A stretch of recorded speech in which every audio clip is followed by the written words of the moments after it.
What's up guys? Today I'm going to be talking about food photography. Luckily, my dad made some banana nut muffins today that we're going to use as our props for the photo shoot.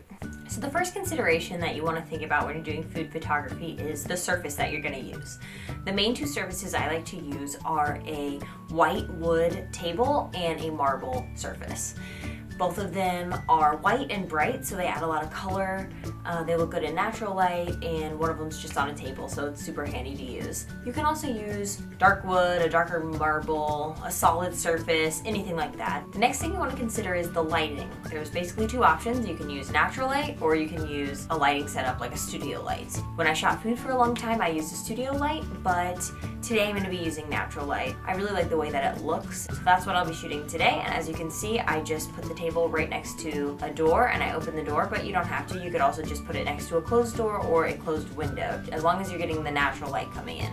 The next thing you want to think about is the lens that you use when you're shooting the food. So the main ones I'm using today are a 50mm, a 24 to 70mm lens, and a macro 100mm lens. And that gets really up close and personal, and that's perfect if you want to get like really close up details of some of the food. It looks super delicious that way. Also, I'll be shooting really shallow depth of field just so the background has that nice bokeh out of focus look. The fourth thing you want to think about is the scene setup, and that could be anything from the food itself to other ingredients that you're including in the shot, a napkin, a plate, a utensil, any other details you can add in to make the scene look real. So for this, I have a cooling rack that I used for the banana nut muffins. I have some pecans that were a garnish, and you can really add in anything. Like another thing that would be cool for this would be like a napkin, a plate, anything like that, to just kind of like fill out the scene. And that's where I think it can get really fun, because it's really just about playing with the composition and organizing the items in different arrangements and see how you can be creative with it. And then the last thing you want to think about is the angle that you're shooting the food.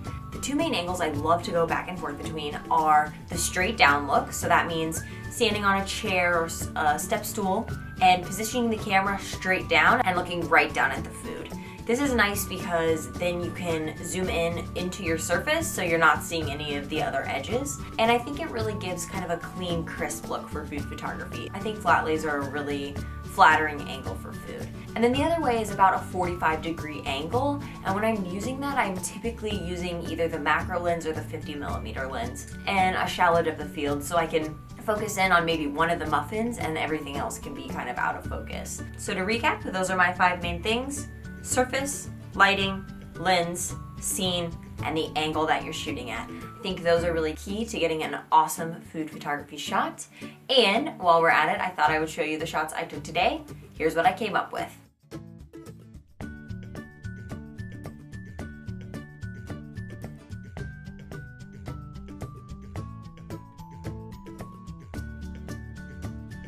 If you'd like to see more tutorial videos from me or have a specific request, go ahead and drop it in the comments below or send me a message on Instagram. And make sure you like and subscribe. Thanks guys, we'll see you next time.